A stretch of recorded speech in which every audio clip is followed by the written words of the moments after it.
Hello everyone, welcome back to the Patels e learning zone.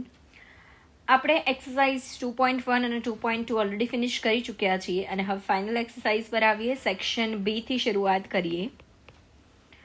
તો section બીની અંદર અમુક જે પ્રશ્નો છે એ તમારા એ રીતના છે કે જેમાં તમારે થિયરી લખવાની છે અને બાકીના મોસ્ટલી એવા પ્રશ્નો છે કે જેમાં તમારે ટૂંકા દાખલાઓ છે કે જેની ટૂંકી ગણતરી કરીને જવાબ લખવાનો હોય. તો પહેલો પ્રશ્ન તમને કહે છે કે અસતત યાદચ્છિક ચલની વ્યાખ્યા આપો. તો મેં આગળ ચર્ચા કરી હતી કે અસતત યાદચ્છિક ચલ એટલે શું? તો કે જે ચલ વાસ્તવિક સંખ્યાનો ગણ r ની સંખ્યાઓમાં ગણ્ય અનંત કિંમતો ધારણ કરી શકે. ગણ્ય અનંત કિંમતો ધારણ કરી શકે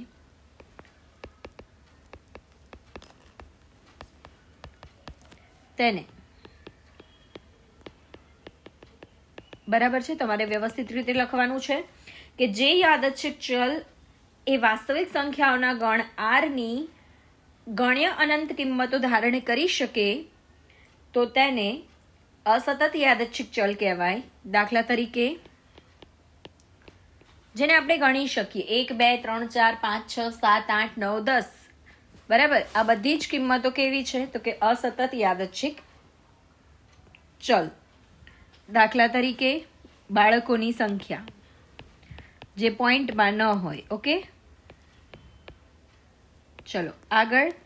નંબર 2, સતત યાદચ્છિક ચલની વ્યાખ્યા આપો. હવે સતત યાદચ્છિક ચલ એટલે શું?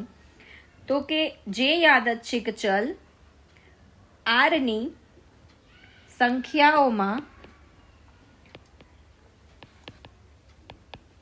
થી કોઈ પણ સંખ્યા ધારણ કરી શકે તો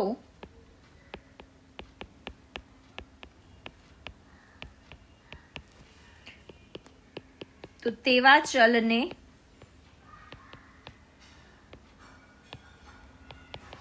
સતત યાદચ્છિક ચલ કહેવાય. બરાબર છે. દાખલા તરીકે દિવસનું તાપમાન,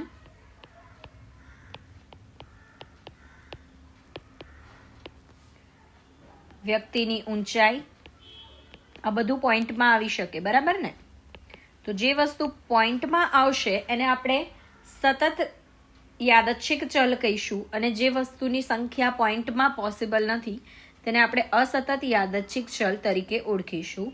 આગળ વધીએ નંબર 3 તરફ. નંબર 3માં તમને કીધું છે કે અસતત સંભાવના વિતરણની વ્યાખ્યા આપો. હવે અસતત સંભાવના વિતરણ માટે છે ને 2 શરતોનું પાલન થવું ખૂબ જ જરૂરી છે. સમજજો કે એને લખવું કઈ રીતે અને કઈ 2 શરતો તમારે યાદ કઈ રીતે રાખવાની છે. તો 2 શરતોમાં એવું છે કે જો p of xi greater than 0 હોય, એટલે કે p ઓફ x જે છે ને એ ક્યારેય પણ નેગેટિવ ના હોવું જોઈએ. અહીંયા તમારે i ની જે કિંમત છે એ તો આપણે અસતત સંભાવના વિતરણ છે એટલે ઓબ્વિયસલી તમને ખબર પડે કે એ કેવી હોવી જોઈએ. તો કે એ પૂર્ણાંક સંખ્યા હોવી જોઈએ. એટલે આ એક શરત થઈ કે p ઓફ x જે છે એ ગ્રેટર દેન 0 હોવું જોઈએ. અને બીજી જે શરત આપણી છે મુખ્ય એ છે કે સિગ્મા p ઓફ x એ 1 થવું જોઈએ. બરાબર? એ આપણે જોઈ લીધું, આપણે ઓલરેડી દાખલાઓ ગણી ચૂક્યા છીએ. બરાબર? અને દાખલાઓની અંદર એ વસ્તુ ઓલરેડી આપણે આવી ગઈ છે કે p ઓફ x જે છે હંમેશા 0 કરતાં મોટું હોય અને બીજું કે સિગ્મા p ઓફ x જે છે એ કેટલું થવું જોઈએ? તો કે એનો ટોટલ જે છે એ કેટલું થવું જોઈએ? 1 થવું જોઈએ. તો વાસ્તવિક કિંમતોના ગણને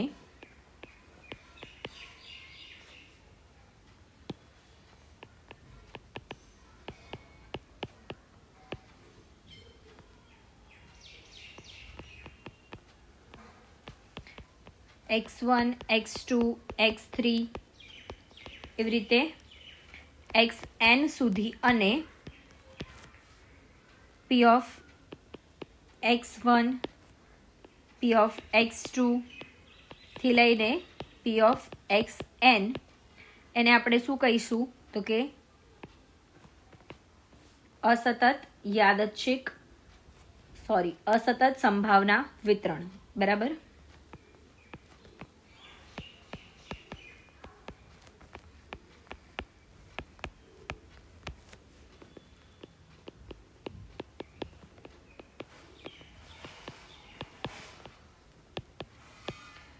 બસ બે વસ્તુ મેઇન છે કે પી ઓફ એક્સ જે છે એ હંમેશા 0થી મોટું હશે.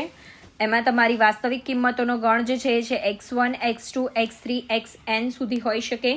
અને બીજું કે સિગ્મા પી ઓફ એક્સ જે છે એ 1 થશે, એટલે sigma P of x1, x2, xn સુધીનું જે છે એને આપણે અસતત સંભાવના વિતરણ કહીશું. આ દરેક જે પણ સંભાવના હોય એનું ટોટલ કેટલું થવું જોઈએ 1, તો આપણે તેને અસતત સંભાવના વિતરણ કહી શકીએ છીએ. ક્લિયર? ચલો આગળ વધીએ દાખલા નંબર 4 તરફ. દાખલા નંબર 4 ની અંદર આપણને કીધું છે કે અસતત ચલનો મધ્યક શોધવાનું સૂત્ર. હવે અસતત ચલનો મધ્યક શોધવા માટેનું સૂત્ર આપણે જોઈ ગયા છીએ કે મ્યુ બરાબર EX.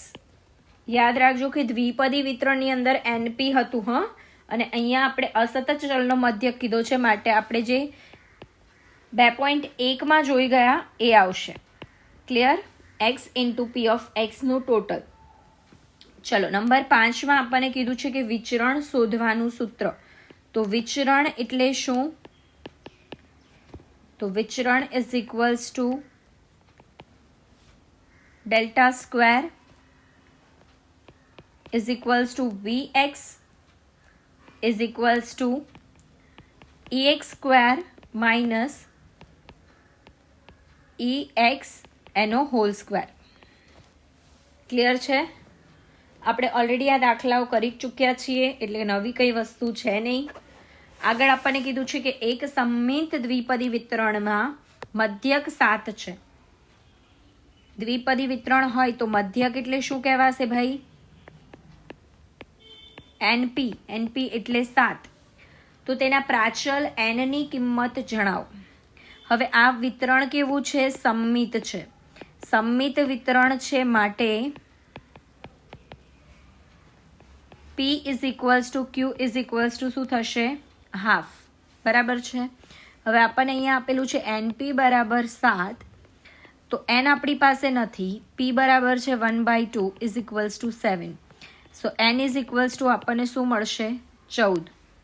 બરાબર. 2 સામે જાય, ગુણાઈ જાય. ક્લિયર છે?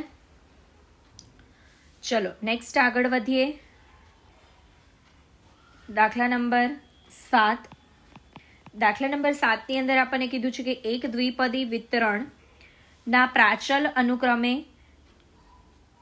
10 તથા 2/5 છે.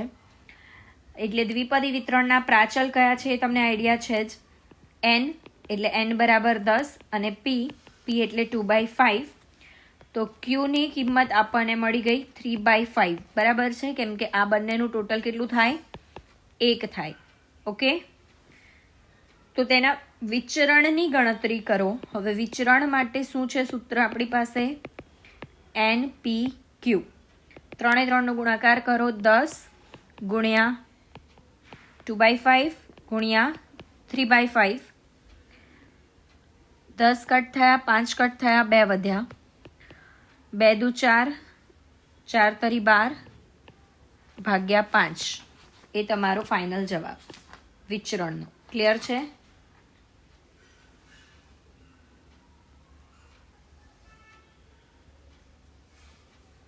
ચલો નેક્સ્ટ આગળ વધીએ દાખલા નંબર 8 તરફ. તો દાખલા નંબર 8 ની અંદર આપણને શું કીધું છે? બર્નોલી પ્રયત્નોમાં સફળતા અને નિષ્ફળતાની સંભાવના વચ્ચેનો સંબંધ જણાવો. સફળતા અને નિષ્ફળતાનો સંબંધ જે છે એ એવો છે કે P + Q બરાબર શું થશે? 1. બર્નોલી પ્રયત્નોમાં સફળતા અને નિષ્ફળતાની સંભાવના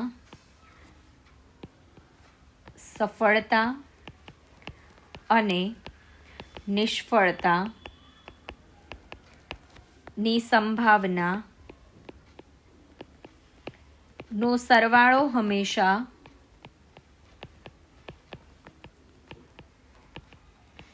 1 થાય છે.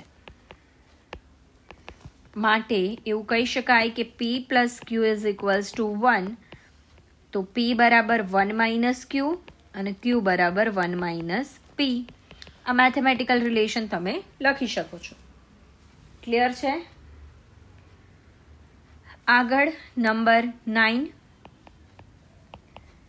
નંબર 9માં તમને કીધું છે દ્વિપદી વિતરણના મધ્યક અને વિચરણ વચ્ચેનો સંબંધ જણાવો. દ્વિપદી વિતરણના મધ્યક અને વિચરણ વચ્ચેનો સંબંધ. તો એક વસ્તુ યાદ રાખજો કે અહીં NP is always greater than NPQ. બરાબર છે? તમારો જે મધ્યક છે એની કિંમત વિચરણ કરતાં હંમેશા કેવી થશે? મોટી. બરાબર છે? મધ્યકની કિંમત વિચરણ કરતાં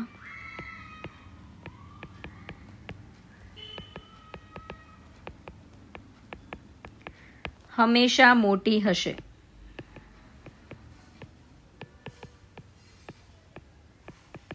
નેક્સ્ટ નંબર 10. દ્વિપદી વિતરણમાં નિષ્ફળતાની સંભાવના 0.6 છે. તો હું કહી શકું કે Q બરાબર 0.6 છે. તો હું ડેફિનેટલી કહી શકું કે P બરાબર 0.4 હશે. તથા કુલ પ્રયત્નોની સંખ્યા 5 છે. એટલે હું કહી શકું કે N બરાબર 5 છે. તો વિતરણ માટે સફળતાની સંભાવના શોધો. વિતરણ માટે સફળતાની સંભાવના શોધો. તમારે Nની કે શેની જરૂર જ નથી. સફળતાની સંભાવના એટલે શું કહી શકાય ભાઈ? P. બરાબર છે? જે આપણે પ્રશ્ન વાંચ્યા વગર જ શોધીને મૂકી દીધું હતું. તો લખવું હોય તો આ રીતે લખી શકાય. સફળતાની સંભાવના P બરાબર 1 minus Q 1 minus 0.6 is equals two 0.4. So P is equals two 0.4. આ રીતે તમે જવાબને ડિસ્ક્રાઇબ કરી શકો છો. ક્લિયર છે? 1 માર્કની અંદર આવું નાનું નાનું જ પૂછાય, બહુ મોટું પૂછાતું નથી. હવે આપણે બાકી રહ્યો સેક્શન સી. સેક્શન સીની અંદર તમારે 10 દાખલાઓ ભણવાના છે. સેક્શન ડીની અંદર તમારે